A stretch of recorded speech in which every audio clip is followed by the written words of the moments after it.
सामने वाली घड़ी ठीक नहीं हुई, ठीक करवा लेंगे।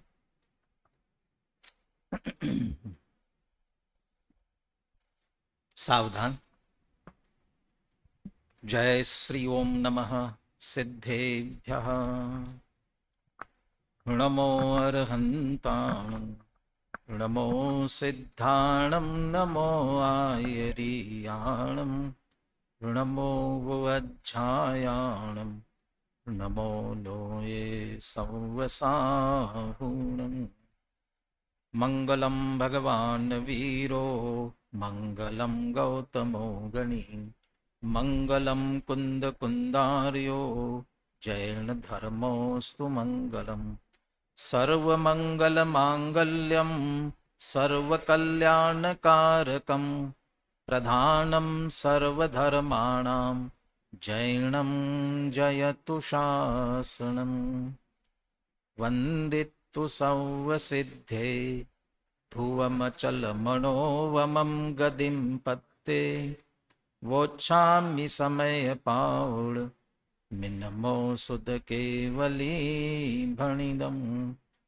नमः समय साराय स्वानुभूत्या चकासते चित्स्वभावाय भावाय सर्वभावान्तरच्छिदे। अनंत शक्तिया उल्लसितं यद्यपि आत्मराम ज्ञान मात्र के ज्ञान को 47 बखान। समय सार परमागम के आचार्य अमृतचंद्र कृत आत्मख्याति टीका। आचार्य अमृतचंद्र देव परिशिष्ट के रूप में पुनः एक बार आत्मा की ख्याति कर रहे हैं, आत्मा की प्रसिद्धि कर रहे हैं। पूरे ग्रंथ में ज्ञान मात्र सिद्ध किया, इसलिए आचार्य देव को भाव आया कि कोई ज्ञान मात्र ही न समझ ले, तो ज्ञान मात्र ऐसे उस आत्म द्रव्य में अनंत शक्तियां उल्लसित हो रही हैं और उनमें से कुछ शक्तियों की चर्चा यहां करने जा रहे हैं। सामान्य गुणों की चर्चा पहले करनी चाहिए कि विशेष गुणों की चर्चा पहले करनी चाहिए? पहले कौन से गुणों की चर्चा करनी चाहिए? सामान्य गुणों की करना चाहिए, लेकिन इन 47 शक्तियों में क्रम ऐसा नहीं रखा। पहले विशेष गुणों की चर्चा ली। जो अमृतचंद्र आचार्य देव का ही मंगलाचरण का कलश है, कौन सा कलश है मंगलाचरण का? नमः समय साराय स्वानुभूत्या चकासते चित स्वभावाय भावाय सर्वभावांतरच्छिदे। वो जो किसे नमस्कार किया, इसमें किसे नमस्कार किया? नमः समय साराय, समय सार को नमस्कार किया, शुद्ध आत्मा को नमस्कार किया। वो जो समय सार रूप शुद्ध आत्मा है, उसके विशेषण दिए। आप तो संस्कृत के विद्यार्थी हैं, तो समय साराय इसके विशेषण दिए हैं। तो समय सार विशेष है, तो विशेष में चतुर्थी विभक्ति लगी है समय साराय, तो विशेषण में भी चतुर्थी विभक्ति लगेगी। तो जिन जिन में चतुर्थी विभक्ति लगी है वे सब विशेषण हैं। कौन कौन से विशेषण? नमः समय साराय स्वानुभूत्या चकासते चित स्वभावाय भावाय सर्वभावांतरच्छिदे। तो सारे के सारे समय साराय छोड़ के, और नमः है, नमः तो मूल क्रिया है, एक तरह से नमस्कार हो। बाकी सारे ही विशेषण ही है। अब उन विशेषणों की व्याख्या करते समय अनुशीलन में दादा ने ये बता दिए, इतने सारे विशेषण है, मेरे ख्याल से 4 या 5 विशेषण हो जाते हैं। स्वानुभूत्या चकास्ते, चित स्वभावाय, भावाय, सर्वभावांतर छेदे, 4 हो गए ना। अब वो 4 विशेषण हो ना, लेकिन कहते हैं इनकी चर्चा जब करेंगे तो सबसे पहले कौन से विशेषण से प्रारंभ करें? तो उन्होंने प्रारंभ किया भावाय से, और भावाय के बाद फिर चित स्वभावाय, और चित स्वभावाय के बाद सर्वभावांतर छेदे, स्वानुभूत्या चकास्ते, दोनों में से ले लिया जाए। भावाय क्यों लिया पहले?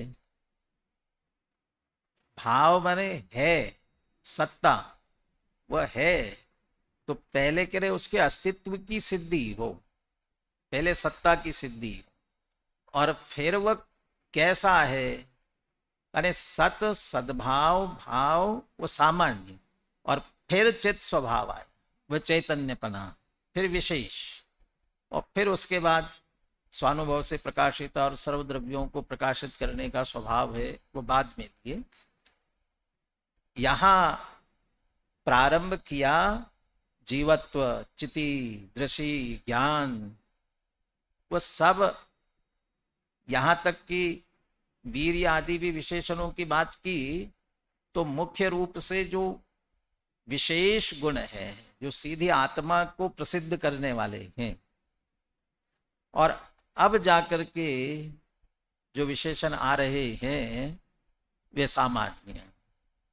जैसे अभी कल अपन ने चर्चा की अगुरु लघुत्व की, तो अगुरु लघुत्व वैसे ही सामान्य गुणों में है।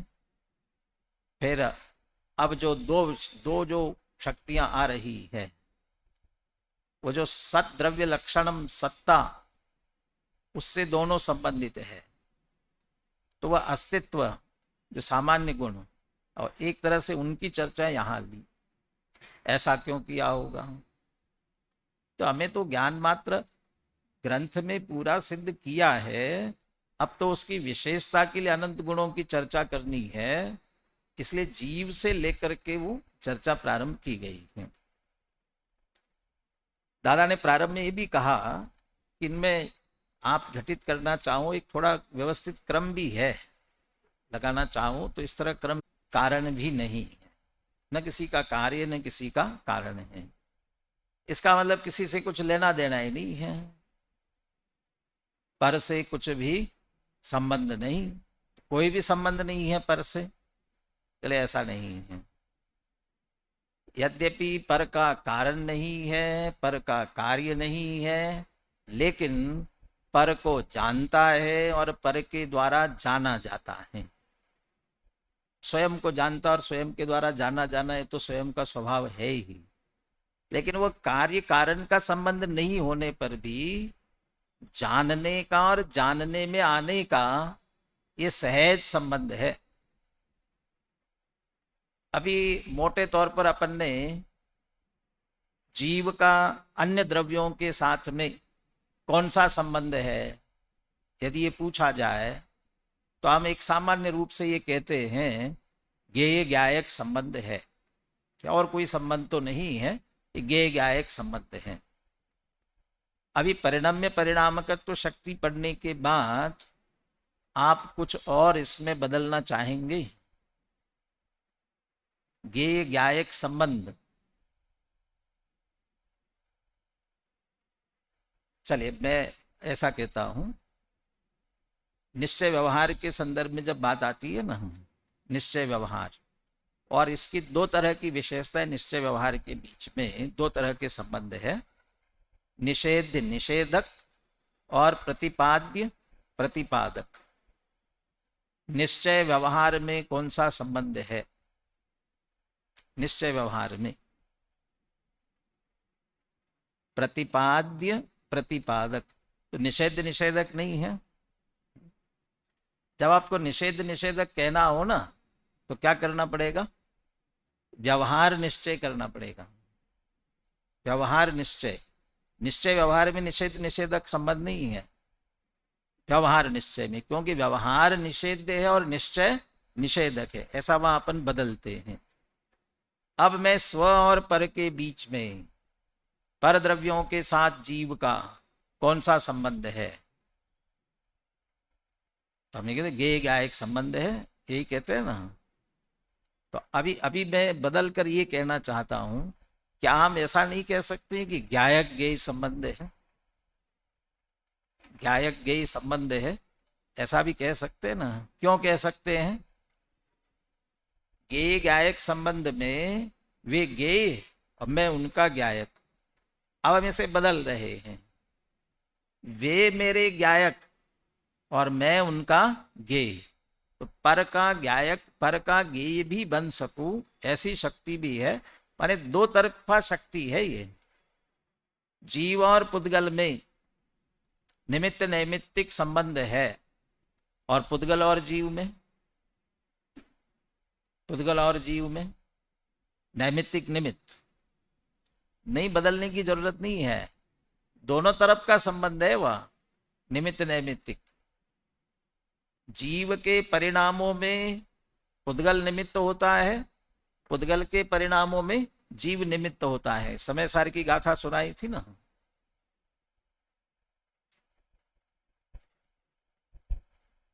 जीव परिणाम हेदुम कम्मत्तम पोगल परिणमंसी, पोगल कम्म निमित्तम जीवो वितहेव परिणमति। ये दोनों तरफ से हैं। जीव के परिणामों को निमित्त बना करके पुद्गल कर्म रूप से परिणमता है, और कर्म के निमित्त को लेकर के जीवो भी तहा परिणमति। पोगल कर्म निमित्तम, पुद्गल के कर्म के निमित्त से जीव भी परिणमता है। ये दोनों तरफ का है। लेकिन उसके बाद तत्काल अगली गाथा में ये भी कह दिया है, न कुव्वति जीव गुणे कम्मम, कम्म गुणे तहेव जीवो। जीव कर्म के गुण में कुछ नहीं करता है, और कर्म जीव के गुण में कुछ नहीं करता। अन्नोन निमित्तेन तो जान परिणामम दोर्णमपि, परस्पर एक दूसरे के निमित्त से दोनों के परिणाम होते हैं, ऐसा जानो। ये दो तरफा है। ऐसे ही परिणाम परिणामकत्व शक्ति में ये दो तरफा बात है, दोनों तरफ की है। वन वे ट्रैफिक नहीं है, दोनों तरफ है। जानता हूं, उनके जानने में आता हूं, तो यदि जानता हूं जानने में आता हूं तो कुछ लेता भी होऊंगा, और जब वे मुझे जानते तो मेरा कुछ ले भी लेते होंगे। ऐसा आदान प्रदान चलता होगा ना। यही है ना त्यागोपादान शून्यत्व शक्ति। उसके बाद में हाँ, त्यागोपादान शून्यत्व शक्ति। जानना ही, जानना, जानने में आना, ऐसा ही सहज संबंध है। लेना देना कुछ नहीं है, कुछ नहीं, किसी से लेना देना नहीं है। क्यों नहीं है? एक तो कहते हैं स्वरूप में ही नहीं है, और दूसरा आवश्यकता भी नहीं है। वास्तव में आवश्यकता नहीं है और स्वरूप ही नहीं है। न लिया जा सकता है न दिया जा सकता है। और जब कोई लेना देना नहीं है तो सब जैसे के तैसे रहते हैं, इसलिए न छोटे होते न बड़े होते हैं। इसलिए अगली शक्ति है अगुरु लघुत्व शक्ति। कुछ नहीं होता, कुछ नहीं, फिर तो बिल्कुल निष्क्रिय है, कुछ ही नहीं होता होगा। बहुत उठापटक होती है, प्रति समय उठापटक होती रहती है, और वो बिल्कुल सहज होती है। कल शब्दों पर से ध्यान नहीं गया था, इसलिए पुनः आज अगुरु लघुत्व शक्ति के जो शब्द है उस पर थोड़ी बात करते हुए आगे की शक्तियों की तरफ बढ़ेंगे। लक्षण पढ़ते हैं पहले। षटस्थान पतित, वृद्धि हानि परिणत, स्वरूप प्रतिष्ठत्व कारण, विशिष्ट गुणात्मिका अगुरु लघुत्व शक्ति। सबसे पहले तो एक शब्द लगा दिए विशिष्ट गुणात्मिका। ये कुछ अलग ही तरह का एक विशिष्ट गुण है, और इस विशिष्ट गुण के कारण से ये जो कार्य इसका हो रहा है वो हो रहा है। और ये विशिष्ट गुण इसे स्वरूप प्रतिष्ठत्व, अपने स्वरूप में प्रतिष्ठित रहना पना, प्रतिष्ठ स्थित होना, और वही उसका पना प्रतिष्ठत्व, वो उसके लिए विशिष्ट गुण है, ये विशेष प्रकार का। क्या होता है इस गुण में? षट स्थान पतित। अब पतित मतलब प्रभु पतित पावन, मैं अपावन, शरण आयो शरण जी, है तो वो पतित कहलाते हैं। ऐसा पतित है कि नहीं? वो नहीं।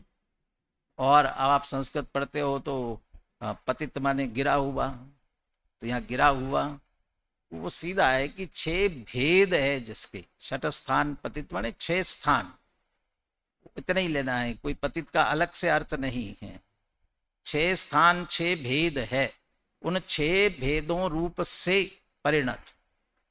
और वो 6 चूंकि दोनों तरफ होते हैं, वृद्धि में भी और हानि में भी। अब 6 स्थान कौन से? वृद्धि के हो चाहे हानि के, वो 6 स्थान कौन से?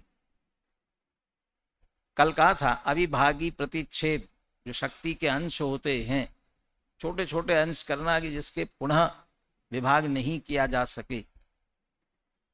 अब इतना सा छोटा सा शक्ति का अंश होगा, क्या दम होगी उसमें? छोटे से शक्ति के अंश में क्या दम होगी? एक ग्लास दूध पीते हो और मीठा करना हो तो एक ग्लास दूध में कितनी शक्कर डालना पड़ती है? अब वो तो गोपाल इकट्ठा डाल देता है, हमें क्या पता कितना डालता है। किसी दिन इतना तो पता चलता है कि आज कुछ कम डाला है, और यदि कम डाला हो तो क्या करते हो? कितना लाओ? 1 चम्मच। आपको फीका दूध दिया जाए, बिल्कुल फीका, और शक्कर का 1 दाना दिया जाए तो क्या होगा? दूध मीठा होगा कि नहीं होगा? 1 दाना दिया हो शक्कर, दूध मीठा करना है ना, ले लो। क्या कहोगे? क्या होगा इससे? कुछ नहीं होगा। क्या दम है इसमें? तो 1 दाने में कुछ दम नहीं है, 1 दाने में कुछ शक्ति नहीं है। यदि 1 दाने में मीठा करने की शक्ति नहीं है तो फिर 1 चम्मच डालोगे तो उसमें भी तो 1 दाने में नहीं तो किसी दाने में नहीं है ना फिर? अरे उसमें भी है। वो जो आपको 1 ग्लास दूध पीते समय मिठास लग रही है ना, उसमें 1-1 दाने की मिठास है। ऐसा नहीं है कि वो पूरे 1 चम्मच की है, हर एक की है, लेकिन फिर भी विभाजित हो गई ऐसा लगता है उसमें। परंतु वो जो मिठास की शक्ति है वह उस 1-1 पर्याय के अविभागी प्रतिच्छेद में भी उतनी होती है, कम नहीं हो जाती है। तो मुझे अब ख्याल नहीं आ रहा है कौन से शक्ति के संदर्भ में, शायद असंकुचित विकासत्व शक्ति या किसी शक्ति में चर्चा करते हुए गुरुदेव ने एक बात कही। एक तरफ आकाश द्रव्य है सबसे विशाल, उससे और बड़ा तो कोई क्षेत्र की अपेक्षा और कोई बड़ा द्रव्य नहीं है। और कल चर्चा की थी द्रव्य क्षेत्र काल भाव में सबसे छोटे, तो उसमें से द्रव्य की अपेक्षा सबसे छोटा कौन है? कौन सा द्रव्य सबसे छोटा? परमाणु। क्योंकि पुद्गल द्रव्य जो है ना, ये जो हमको सब दिख रहे हैं ना, ये कौन से द्रव्य है? सभी ये मूल द्रव्य नहीं है, ये सब उस पुद्गल द्रव्य की स्कंद रूप पर्याय है। वो स्कंद पर्याय हमको दिखती है, और उन स्कंद पर्याय में से भी स्कंद पर्याय भी 2 तरह की होती है, चाक्षुष और अचाक्षुष कहलाती। चाक्षुष माने हमें चक्षुओं से जो दिखती हो वो ये चाक्षुष, तो ये स्कंद दिखते हैं हमको। बाकी अचाक्षुष वो पुनः वो स्थूल आदि बहुत सारे भेद किए उसमें से, तो ये दिख रहे हैं, पर्याय है मतलब ये। तो मूल पुद्गल द्रव्य कौन सा? तो एक परमाणु वो असली पुद्गल द्रव्य है, तो सबसे छोटा, पुनः विभाग नहीं होता ऐसा है परमाणु वो। या काल द्रव्य का वो कालाणु, वो भी एक प्रदेशी है। गुरुदेव ये कहते हैं तो आकाश इतना विशाल है, उसमें कितने गुण, और एक प्रदेशी परमाणु या कालाणु है, उसमें कितने गुण। गुण की अपेक्षा तुलना की जाए, गुण की अपेक्षा, कौन बड़ा कौन छोटा, कौन बड़ा है कौन छोटा है, क्षेत्र की अपेक्षा की बात नहीं कर रहे हैं, गुणों की अपेक्षा, किसमें गुण कम है किसमें ज्यादा है। बोले आकाश इतना बड़ा है, उसमें भी उतने ही अनंत गुण है जितने एक परमाणु में अनंत गुण है, कम अधिक नहीं है बिल्कुल भी। माने छोटा परमाणु है ऐसा नहीं समझना। ऐसा ही वो अविभागी प्रतिच्छेद एक छोटा सा अंश है, उसमें कुछ कम होता हो ऐसा नहीं। वो केवल ज्ञान की महिमा करते समय, सब जानने वाली शक्ति की महिमा करते समय, सर्वज्ञत्व शक्ति किसमें है, आत्मा में है। आत्मा में सर्वज्ञत्व माने सब कुछ जानने की शक्ति, अरे आत्मा में नहीं, आत्मा के अनंत गुणों में से एक ज्ञान गुण में, एक ज्ञान गुण में, एक ज्ञान गुण नहीं, एक ज्ञान गुण की वर्तमान की एक समय की पर्याय नहीं। अब और अंदर जाओ, वो एक समय की पर्याय की ही बात नहीं, वो एक समय की पर्याय में जितनी शक्ति प्रकट हुई है, उस शक्ति के भी अविभागी प्रतिच्छेद करो, और उसमें जो एक अविभागी प्रतिच्छेद है, उस एक अविभागी प्रतिच्छेद में सारे लोकालोक को जानने की शक्ति है, उतने में। अब समझ में आएगा, अविभागी प्रतिच्छेद कहने में तो छोटा सा है, लेकिन ताकत उतनी है, उसमें कुछ कम नहीं है। तो फिर उतना ही होना चाहिए था ना, बाकी सबकी जरूरत क्या है। तो वस्तु में जरूरत के हिसाब से थोड़ी है। वो अविभागी प्रतिच्छेद किए, इसलिए वो बताया कि उसमें भी इतनी सामर्थ्य कोई कम नहीं है, उस अंश में भी, लेकिन वो पूरा मिल करके वह पूरा का पूरा अंश है। वे जो अविभागी प्रतिच्छेद, अनंत अविभागी प्रतिच्छेद है, वो उनमें ही ये वृद्धि हानि निरंतर होती रहती है। अब वो जो वृद्धि हानि होने की गुणात्मक और भागात्मक स्थिति है, तो गुणात्मक भागात्मक, तो जो गुणात्मक स्थिति है उसके भी वो तीन भेद की है, संख्यात, असंख्यात और अनंत। अपन दुगुना तिगुना चौगुना जैसा कहते हैं, तो जहां तक संख्या की स्थिति वो संख्यात कहलाएगी, और संख्या से परे होने पर असंख्यात। वह संख्यात असंख्यात इस रूप में भी कहते हैं। हमारे श्रुत ज्ञान का विषय जहां तक बनता है वो संख्यात, और श्रुत ज्ञान के विषय से परे हो गया तो उस अपेक्षा से भी अनंत कहते हैं। तो अनंत, तो संख्यात गुना, असंख्यात गुना, अनंत गुणा, वृद्धि, इतनी गुणात्मक रूप से वृद्धि। तो भागात्मक रूप से भी वृद्धि होती है क्या? भागात्मक रूप से भी वृद्धि होती है। भाग में तो घटना चाहिए ना, भागात्मक में ही, तो ऐसा नहीं है। अभी जितना पहले है उसके भाग करो, उसमें से 100 रुपया है और 125 हुए, तो क्या हुआ? कितना बड़ा? दुगुना तिगुना, कितना बड़ा? 1/4 बड़ा, माने चौथाई भाग बड़ा है, तो उतना ही बड़ा ना। तो भाग हो करके भी वृद्धि हो सकती है ना। तो जितना है उसका संख्यात भाग किया उतनी वृद्धि हुई, असंख्यात भाग किया उतनी वृद्धि हुई, अनंत भाग किया उतनी वृद्धि हुई। तो इस तरह से भी अब इसमें संख्यात भाग वृद्धि, असंख्यात भाग वृद्धि, अनंत भाग वृद्धि, वैसे तो एक साथ हो रहे इसलिए कमी बेसी का कोई प्रश्न नहीं है। लेकिन यदि शब्दों की अपेक्षा देखे तो इसमें से कौन सी वृद्धि ज्यादा है? तीन में, गुना में तो समझ में आता है, संख्यात गुणा से असंख्यात गुणा, असंख्यात गुणा से अनंत गुणा, वो तो ज्यादा है ही। लेकिन संख्यात, असंख्यात और अनंत भागात्मक जो वृद्धि कही जा रही है, इसमें ज्यादा कौन सी वृद्धि में से? अनंत भाग वृद्धि वाली ज्यादा होना चाहिए ना, अनंत भाग है वो ज्यादा होना चाहिए ना, नहीं है? क्यों? क्योंकि अनंत भाग की है ना, अनंत भाग करने पर अनंतवा जो भाग है उतना बढ़ेगा, और संख्यात में संख्यात भाग किया उतना बढ़ेगा, इसलिए वो ज्यादा है। तो वहां संख्या शब्दों की दृष्टि से न देख करके भाव की दृष्टि से देखना।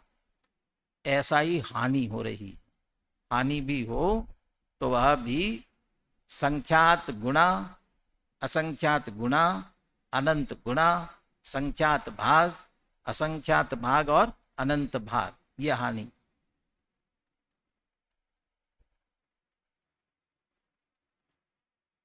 कोई महत्वपूर्ण बात हो तो हमको ही बता दो भाई, जरूरी हो तो। हम क्यों वंचित रहे जरूरी बात से? हाँ? देखो, जो बात कहने जा रहा था भूल गया ना। हाँ?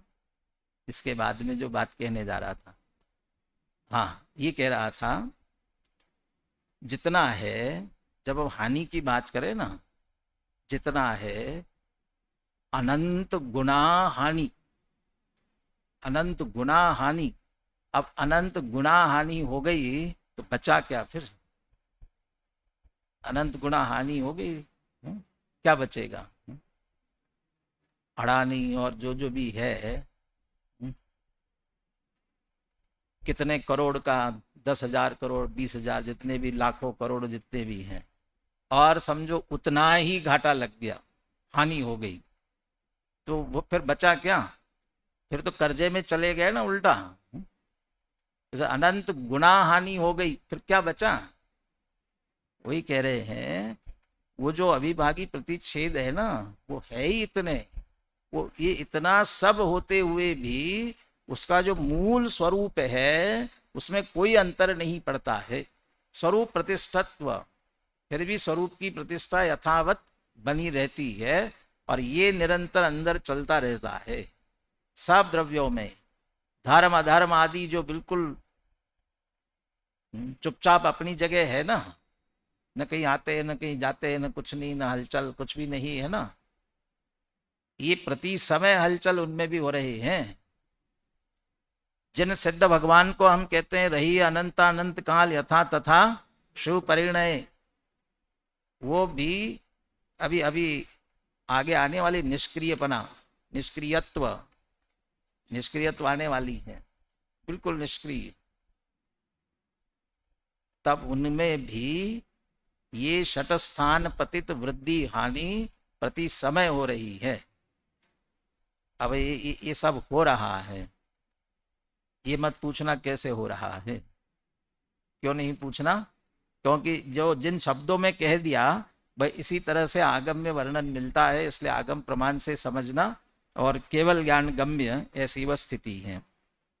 अब ये जो वृद्धि हानि, इसी ये वृद्धि हानि शब्द आया तो पीछे 14वीं गाथा की टीका में, 14वीं गाथा में जो पश्यति अप्पाणम अबद्ध पुट्ठम अनर्णयम नियदम अविशेषम संयुक्तम तम शुद्धनयम बियाणी, वहां जो नियदम विशेषण है, नियत, वो नियत विशेषण में वृद्धि हानि से जोड़ा हुआ है।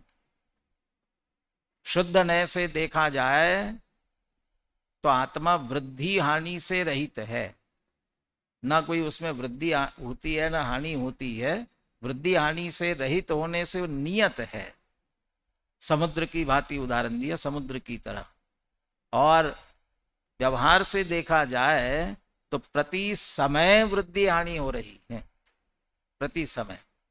तो वृद्धि हानि की तरफ से देखा जाए तो अनियत है। तो वहां समुद्र का जो उदाहरण दिया कि समुद्र का ज्वार भाटा, समुद्र में ज्वार भी आता है भाटा भी आता है। ज्वार में मतलब बढ़ना होता है ना, तो पूर्णमासी के दिन ज्वार आता है तो ऐसा जैसे उछल करके किनारों से भी बाहर उसकी लहरें आ रही हो, इतनी उछलती हैं।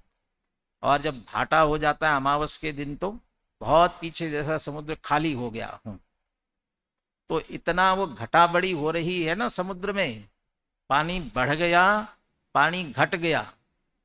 कहते नहीं, कभी नहीं घटता है, कभी नहीं बढ़ता है समुद्र का पानी। ये दिख रहा है ना, ये दिख रहा है, ये तत्काल की वृद्धि हानि देख रहे हो, ऐसा लग रहा है।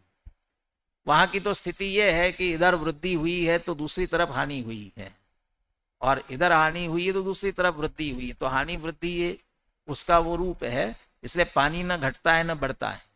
तो समुद्र के स्वभाव की तरफ से देखा जाए तो नियत वैसा ही है, न घटता न बढ़ता है। ऐसा ही आत्म द्रव्य को शुद्ध नय से, द्रव्य स्वभाव से देखा जाए, न कुछ घटा है न कुछ बढ़ा है। पीछे त्यागोपादान शून्यत्व शक्ति ली, कुछ नहीं, न लिया न दिया, वैसा का वैसा। परंतु पर्याय में देखा जाए तो निरंतर षटगुणी हानि वृद्धि हो रही है, वो उसकी अपेक्षा से अनियत है, वो इसकी अपेक्षा।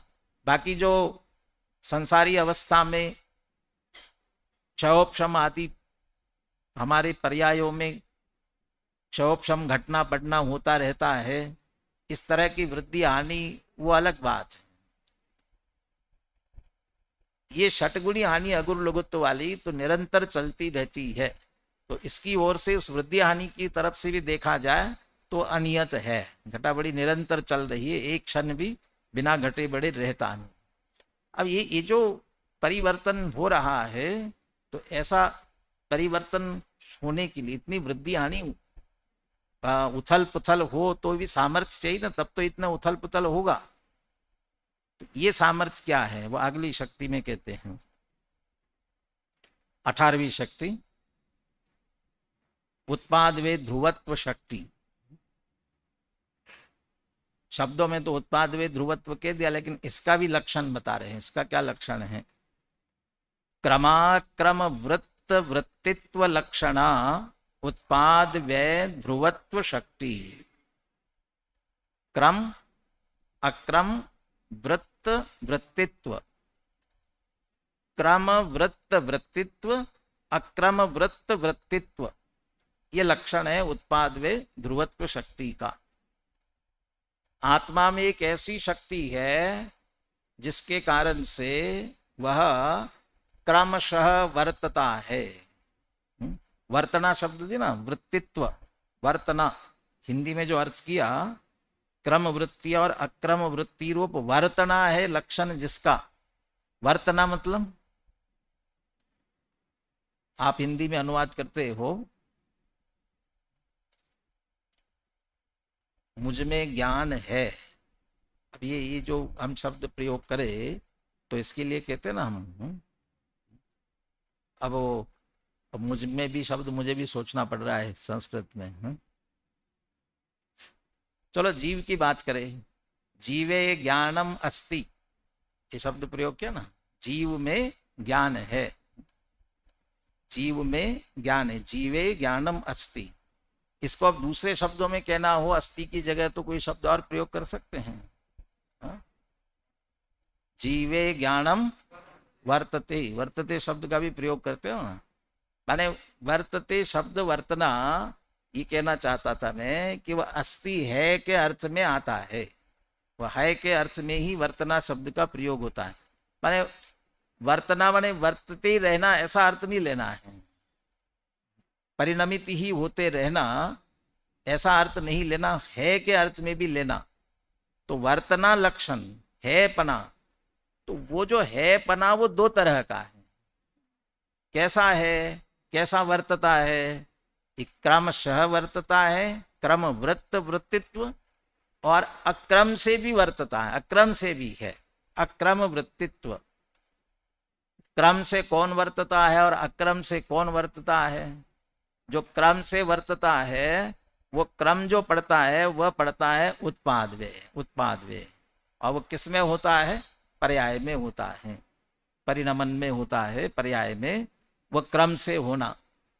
और अक्रम वृत्त वृत्तित्व किस में होता है? वो ध्रुव कहलाता है, एक रूप रहने वाली वह ध्रुवता, वह गुणों में होती है। और गुणों का समूह ही द्रव्य है, इसलिए द्रव्य में भी। और जैसे एक एक गुण का परिणमन क्रमशः होता है, ऐसे पूरे द्रव्य के भी परिणमन की बात करे, पर्याय की बात करे, तो वह भी क्रमशः होता है। माने जितनी पर्याय होंगी वह क्रमशः होंगी, और गुण और द्रव्य है वह हमेशा एक साथ होगा। गुण और पर्याय की जो परिभाषा देते हैं इसी रूप में देते हैं, सहवर्तिनो गुणा क्रमवर्तिनो पर्याया। एक साथ वस्तु में जो पाए जाते वे गुण, और वस्तु में जो क्रम क्रमशः आगे पीछे होते वो सब पर्याय हैं। और आगे पीछे होने के लिए उत्पाद वे ये तो क्रम पड़ेगा। पूर्व पर्याय का व्यय हुआ, नई उत्पन्न हुई, इसका भी व्यय हुआ, फिर उत्पन्न हुई आगे की, ऐसे उत्पाद वे ऐसा करते करते ये क्रम पड़ेगा। तो क्रम, इसलिए पर्यायों में क्रम वृत्त और गुण अनादि अनंत एक साथ है, इसलिए अक्रम वृत्तित्व। उन्हें क्रमशः होने के लिए उत्पाद व्यय होने की शक्ति चाहिए, और गुणों को त्रिकाल एक रूप रहने के लिए ध्रुवत्व की शक्ति चाहिए। और ये उत्पाद वे ध्रुव रूप से रहने की शक्ति हमारे में है, इसलिए गुण पर्याय द्रव्य पर्याय ये जो स्थिति जो हमारी चल रही है ना, वो इसी कारण से चल रही है। इसके अनुशीलन में इन दोनों को याद किया, दोनों जो तत्वार सूत्र के दोनों सूत्र है ना, दोनों सूत्रों को याद किया। उत्पाद वे द्रव्य युक्तम सत, तो उत्पाद वे द्रव्य युक्तम सत, और सत द्रव्य लक्षण, ये द्रव्य का लक्षण है।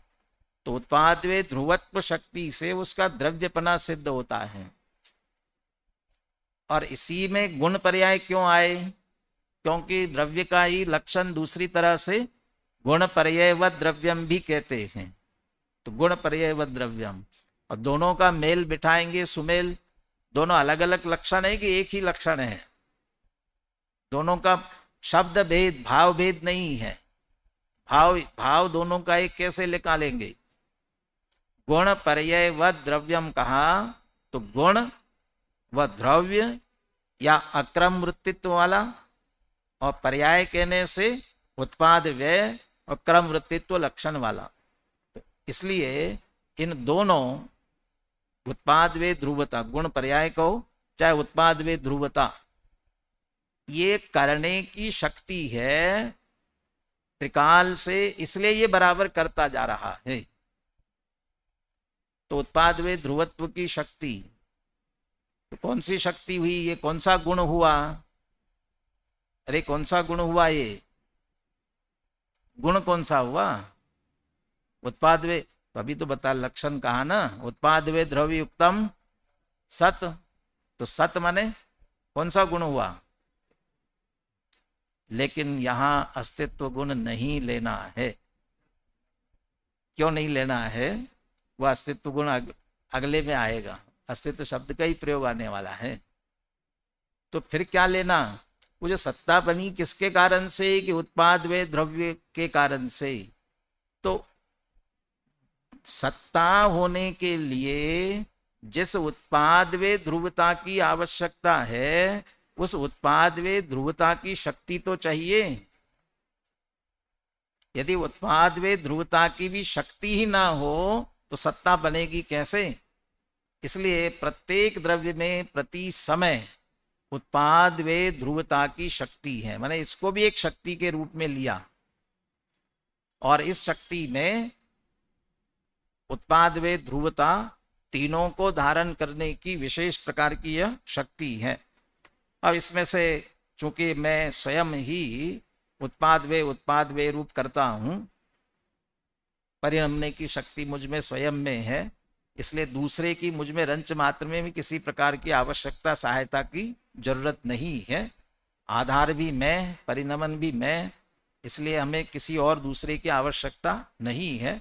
प्रत्येक द्रव्य अपने इस उत्पाद वे ध्रुवत्व शक्ति के कारण अपना अपना परिणमन निरंतर करता जा रहा है, परिणमन परिवर्तन उसमें निरंतर होता जा रहा है।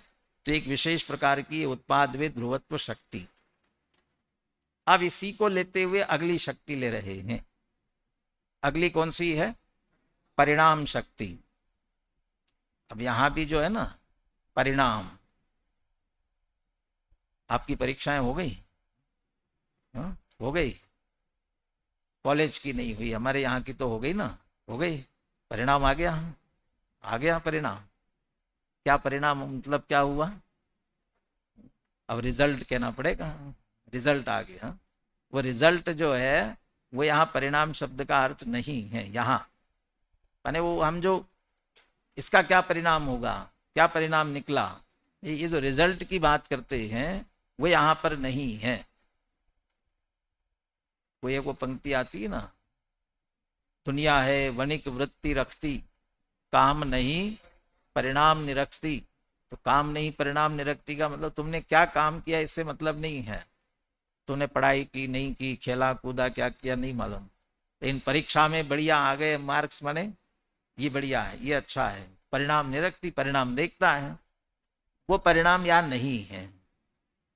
दूसरा परिणाम मतलब ये कहते ना तुम अपने परिणाम बहुत बिगाड़ रहे हो, तुम्हारे परिणाम अच्छे नहीं है, भाव अच्छे नहीं कहते परिणाम, इसके लिए भी हम परिणाम कहते हैं।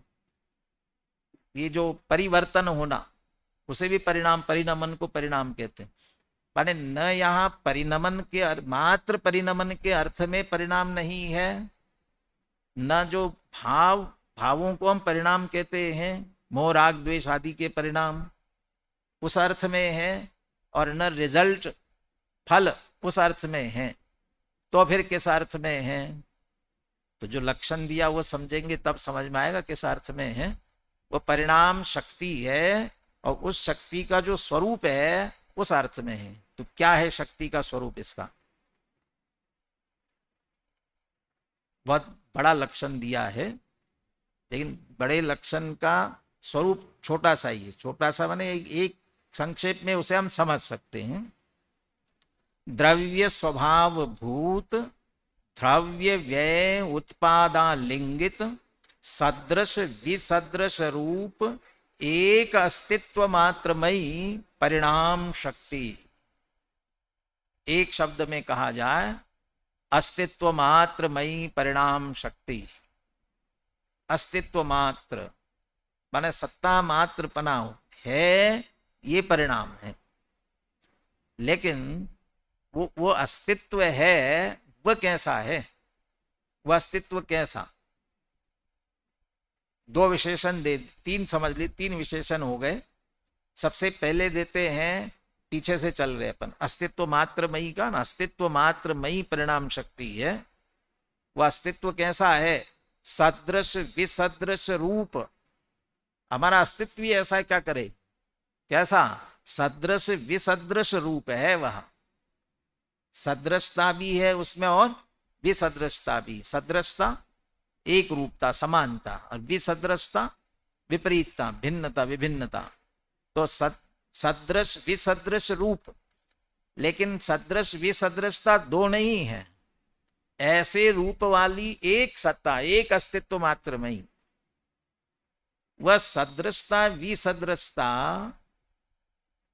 कौन सी? जड़ चेतन वाली है, जड़ और चेतन ऐसी है। मूर्तिक अमूर्तिक वाली होगी।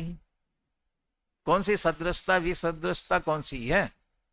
वह जो सदृशता विसदृशता है वह है द्रव्य व्ययोत्पाद आलिंगित। द्रव्य व्ययोत्पाद आलिंगित, द्रव्य व्यय उत्पाद का आलिंगन करने वाली।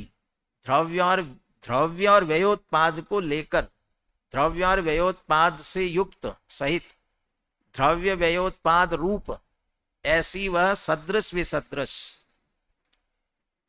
पिछले कौन सी शक्ति थी अभी पहले लीजिए?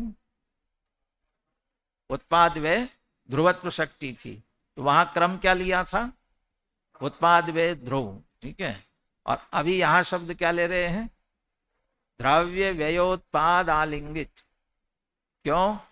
क्योंकि आगे जो शब्द दिया ना, सदृश विसदृश रूप एक अस्तित्व में, सदृश और विसदृश।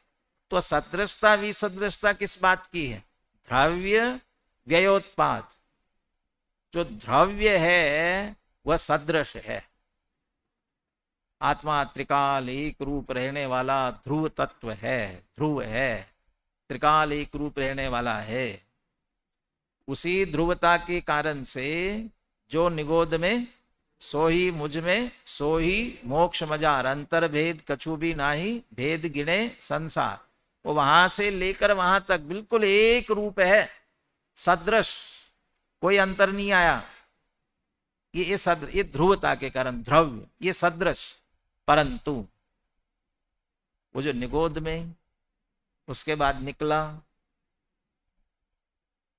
द्विंद्रिय आदि त्रस हुआ, फिर पंचेंद्रिय हुआ, त्रियंश, फिर मनुष्य हुआ, फिर देव हुआ, ये जो बदल रहा है ना, ये पर्याय है। इसमें उत्पाद व्यय, एक का व्यय हुआ, दूसरे का उत्पाद हुआ, ये व्यय उत्पाद चल रहा है ना, ये विसदृश है।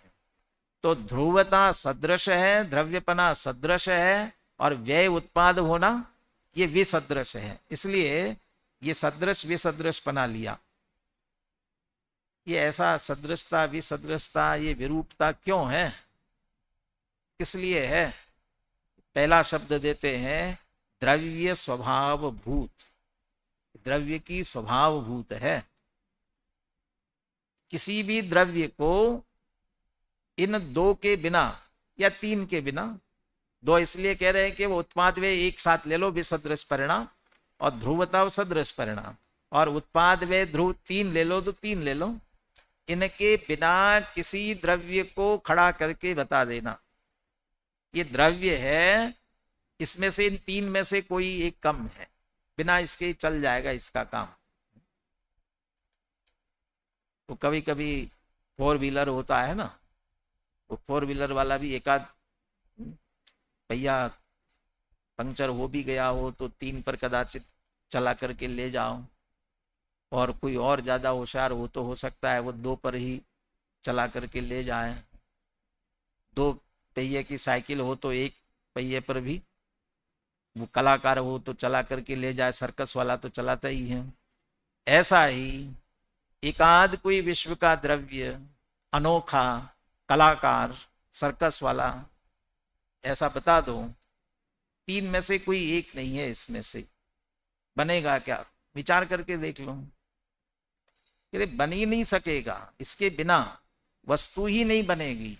उत्पाद वे द्रव्यता के बिना किसी की सत्ता बनती नहीं, अस्तित्व ही नहीं बनता है। त्रिकाल रहने के लिए, त्रिकाल रहना ना, त्रिकाल अनादि अनंत रहना ना, सत्ता जिसकी हमेशा बनी रहे, तो हमेशा बनी रहे ना। भूतकाल में क्या कहना, थी, वर्तमान में है और भविष्य में होगी। लेकिन वो कहते हैं ना, त्रिकाल कहना हो तो ऐसा नहीं कहा जाएगा। भूतकाल में भी है, वर्तमान में भी है, भविष्य में भी है पर नहीं है उसका निरंतर। परंतु वो जो भूतकाल में अभी काल की दृष्टि से के था ना, वो भूतकाल से वर्तमान में आया कैसे, और वर्तमान से भविष्य में जाएगा कैसे? कैसे जाएगा? माने काल बदलता जा रहा है और वो है, इसलिए है। काल जैसा बदला वैसे उसे भी बदलना जरूरी है। इसकी भी भूतकाल की अवस्था का व्यय हुआ, वर्तमान की अवस्था का उत्पाद हुआ, तब वह भूत से वर्तमान में आया है। और वर्तमान से भविष्य में जाना है तो वर्तमान का व्यय होना पड़ेगा और भविष्य का उत्पाद होना पड़ेगा। ऐसे उत्पाद वे करते हुए ही अनादि अनंत हो सकेगा। तो ठीक है, उत्पाद वे से चल जाएगा काम। फिर ध्रुवता की कहाँ जरूरत है? ये ध्रुवता की जरूरत है? अरे वो उत्पाद वे किसके, ये वही है, ये किसके आधार से कहोगे? अभी अपन ने कहा ना, जो निगोद में सो ही मुझ में सो ही, तो सो ही कहां से आएगा? ये वही का वही है, ये कहां से आएगा? बिना ध्रुवता के कैसे आएगा? ये द्रव्य के बिना कैसे होगा? जैसे अपन चलते हैं ना, तो 2 पैरों से चल रहे हैं, तो ऊपर का स्थिर, नीचे चलता है, तो दोनों चाहिए ना। अकेले पैर हो तो कैसे चलेंगे, किसके आधार से चलेंगे? और अकेला धड़ हो पैर नहीं हो तो चलेगा कैसे? अरे द्रव्य को त्रिकाल होने के लिए उत्पाद वे चाहिए, और उत्पाद वे त्रिकाल होने के लिए ध्रुवता का आधार चाहिए। इसके बिना सत्ता बनती ही नहीं है। ये वस्तु का स्वरूप स्वयंभू स्तोत्र में हम समंतभद्राचार्य ने लिखा, ऐसा स्वरूप आपने कहा, यह आपके सर्वज्ञता का चिन्ह है। शायद मुनि सूरतनाथ भगवान की स्तुति में 24 तीर्थंकरों की स्तुति है।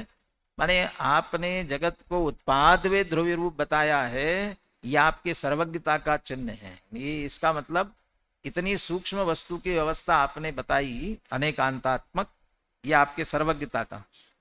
अब इधर से चलिए वापस, द्रव्य स्वभाव भूत, द्रव्य द्रव्यपना है ना, इसके स्वभाव में द्रव्य है, त्रिकाल है, तो उसके स्वभाव भूत द्रव्य व्यय उत्पाद, उत्पाद वे द्रव्य युक्तम सत सद्रव्य लक्षणम, उसके बिना बनेगा ही नहीं। और ऐसे द्रव्य व्ययोत्पाद आलिंगित, इसको लेकर के, इसको आलिंगन करने वाली, इसको स्वात्म में लेकर चलने वाली ऐसी सदृश विसदृश रूप एक अस्तित्व मात्र में। तो ध्रुवता इसका सदृशपना, उत्पाद वे विसदृशपना, और ये सबको एक साथ लेना वो अस्तित्व, और ऐसे अस्तित्व मात्र में ये परिणाम शक्ति है। ये परिणाम शक्ति तो अभी तो उत्पाद वे ध्रुवत्व शक्ति तो हो गई थी ना, परिणाम शक्ति की अलग से क्या जरूरत है? ये तो वही तो हुआ भाई, शब्द बदल दिए, उत्पाद वे ध्रुवत्व और इधर परिणाम दे दिया। ऐसा नहीं है। ये उत्पाद वे ध्रुवता होने की शक्ति है। और यहां इस परिणाम शक्ति में कह रहे वो सत्ता बनी कैसी? वो सत्ता इन दोनों से बनी है, सदृशता विसदृशता, इन दोनों प्रकार की परस्पर विरुद्ध इन कार्यों के कारण से बनी। ये दोनों को एक साथ साधने की विशेषता द्रव्य में है, वो परिणाम शक्ति। उत्पाद वे पर्याय होना, इसी का नाम परिणाम नहीं है। ध्रुव रहना भी परिणाम है, वो भी एक परिणाम, ध्रुवता भी एक परिणाम। और यहां तो परिणाम शक्ति क्यों करे, इन तीनों को या दोनों को, सदृशता विसदृशता को एक साथ धारण करके रखने की शक्ति, उसका नाम परिणाम शक्ति है। जैसे चक्की चल रही हो ना, चक्की चल रही है, अब चक्की में एक पार्ट स्थिर है और एक पार्ट उसका घूम रहा है। अब ऊपर जो घूमने वाला पार्ट है वो घूम रहा है, लेकिन किसके आधार से घूम रहा है? एक उसकी धुरी है ना, वो धुरी के आधार से तो घूम रहा है, बिना धुरी के तो घूम नहीं रहा है। धुरी स्थिर है और पार्ट घूम रहा है। ऐसे ही ध्रुवता, द्रव्य वह स्थिर है और उत्पाद वे परिणमित हो रहे हैं। चलने वाला पार्ट और वो धुरी, इस सब को भी किसी में स्थापित किया हुआ है। इसको सब को धारण किए हुए वो पूरी एक चक्की तब बनी हुई है। माने वह स्थिर धुरी को भी और वह घूमने वाले पार्ट को भी धारण करके, बल्कि वहां तीन चीजें हैं, एक नहीं घूमने वाला भी, एक घूमने वाला पार्ट, ये दो अलग अलग, और फिर उसके बीच की धुरी, वो दो परस्पर विरुद्ध, एक नहीं घूमने वाला, घूमने वाला, इसको उत्पाद व्यय के रूप में ले लो, और एक धुरी ले लो, और इन सब को जोड़ करके तब वह चक्की बनी है। अब उसमें वो जो घूमने नहीं घूमने वाले पार्ट है, उनमें वह घूमने की शक्ति है, इसलिए वो घूमेंगे। धुरी को स्थिर रखने की शक्ति, इसलिए रखेंगे। और वह चक्की इन सब को एक साथ बांध करके रखना, वह सामर्थ्य है। तो उत्पाद वे ध्रुवत्व में उत्पाद वे ध्रुवपना ही देखना है। और यहां ये दोनों परस्पर विरोधी कार्यों को एक साथ साधने की शक्ति, और ये बहुत बड़ी शक्ति है। परिवार के मुखिया क्या करते हैं? परिवार के मुखिया परिवार में देख लेते हैं कि ये एक जगह बैठ करके बहुत बढ़िया व्यापार मने ये दुकान चला सकता है, तो उसको कहते तुम यहाँ बैठ के चला। और एक को बहुत घूमने का बहुत है, तो उसे कहेंगे तुम सब जगह जाकर के माल खरीद करके लाओ। अब एक को घुमक्कड़ है तो उसको वो जिम्मेदारी दे दी। एक को ज्यादा घूमने का नहीं, बैठे रहने का है, तो उसको बैठने की जिम्मेदारी दे दी। अब यदि वो दोनों परस्पर लड़े, तुम तो घूमते रहते हो, मैं बैठा हुआ हूँ, तुम बैठे रहते हो, मैं घूमता रहता हूँ, तो फिर परिवार की मुखिया की जिम्मेदारी है कि वो इन दोनों को बराबर बांध करके रखे। दो भाइयों में एक बहुत तेज गरम स्वभाव का होता है, एक बहुत नरम सीधा। अब वो परिवार की मुखिया की जिम्मेदारी है, परस्पर विरुद्ध है, लेकिन दोनों को बराबर संभाल के रखना। माने वो अपने अपने स्वभाव रूप होने की, और यहाँ वो सदृश विसदृश रूप एक अस्तित्व मात्र में ही वो उस सब को एक साथ साधने की वो शक्ति, वो उसका नाम परिणाम शक्ति। ये दोनों में अंतर है, ये अंतर आपको ख्याल में आना चाहिए। ये उत्पाद वे ध्रुवत्व शक्ति और परिणाम शक्ति। इसलिए मैंने पहले प्रारंभ में कहा था परिणाम शब्द का अर्थ भी वो परिणाम नहीं लेना, और दूसरा उत्पाद वे ध्रुवत्व शब्द का प्रयोग किया हुआ है, लेकिन ये शक्ति अलग अलग प्रकार की हैं। कल फिर अपन इस पर थोड़ी चर्चा करेंगे कि दोनों में अंतर क्या है। दोनों एक साथ वस्तु में बदलना नहीं बदलना, बदल कर भी नहीं बदलना, और नहीं बदल कर प्रति समय बदलना, ये जो परस्पर विरुद्ध है, बदलना नहीं बदलना, नहीं बदल कर प्रति समय बदलना, ये उत्पाद वे ध्रुवत्व शक्ति है। और इस सब को एक साथ धारण करने की सामर्थ्य का होना, उसका नाम है परिणाम शक्ति। इसलिए ये दोनों अलग अलग प्रकार की ही शक्ति है। इन दोनों की और विशेष चर्चा करते हुए कल पुनः 3 शक्तियों की चर्चा करेंगे। अमूर्तत्व शक्ति, अकर्तृत्व और अभोक्तृत्व शक्ति, ये भी यहाँ दोनों एक साथ ही ली हुई है। इनकी चर्चा विशेष करें।